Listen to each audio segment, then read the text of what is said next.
प्रधानमंत्री आवास योजना 2.0 अंतर्गत पैठण शहरातील सर्व नागरिकांना घरकुलाचा लाभ मिळणार असून कोणताही पात्र नागरिक या योजनेपासून वंचित राहणार नाही असा विश्वास आमदार विलास भुमरे यांनी व्यक्त केला आहे।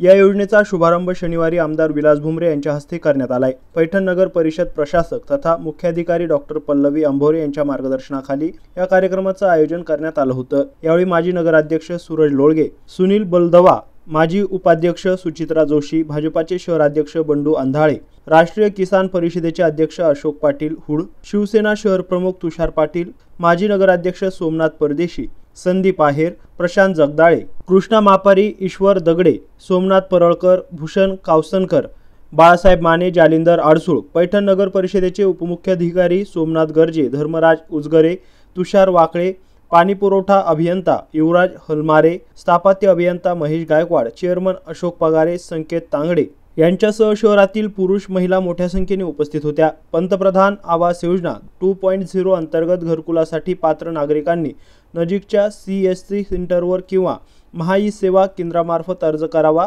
घरकुल बांधकामासाठी सरकारकडून 2.5 लाख रुपयांचे अनुदान देण्यात येईल असं नगर परिषद मुख्याधिकारी डॉक्टर पल्लवी अंभोरे यांनी यावेळी सांगितलं आहे। गौतम बनकर, MCN न्यूज, पैठण, छत्रपती संभाजीनगर। आपल्या शहरामधील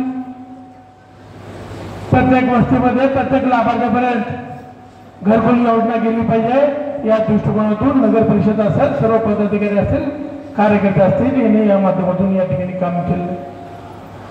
जवळपास 2015 मध्ये योजना सुरू झाली आणि या योजनेमध्ये जवळपास पहिल्या टप्प्यामध्ये 1000 नावं ही आपल्या पैठण शहरामध्ये होते। आपण जर आज बघितलं पैठण शहराची वार्षिक लोकसंख्या जरी तर झाली, आपण टप्पा 2 मध्ये देखील आपण या ठिकाणी नावं समाविष्ट करण्याचं काम हे पैठण शहरामध्ये चालू आहे।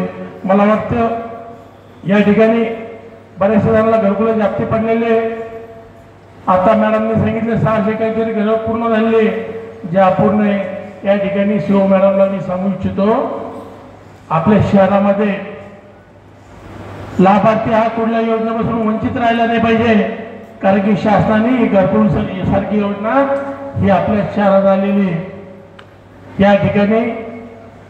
कारण की मी लातूरला एक प्रकार बघितला, घरकुलामध्ये अनियमितता मला त्या ठिकाणी आढळली, पण या ठिकाणी नगर परिषद शिव असतील, आपल्या घरकुलाचे सर्व कर्मचारी असतील, आपल्याला आपल्या शहरामध्ये ही योजना प्रभावीशालीपणे राबवायची आहे। या ठिकाणी कुठली त्रुटी झाली नाही पाहिजे, माझ्या लाभार्थ्याला कुठली अडचण आली नाही पाहिजे, या दृष्टिकोनातून आपल्याला नगर परिषद प्रशासनाला काम करायचं आहे।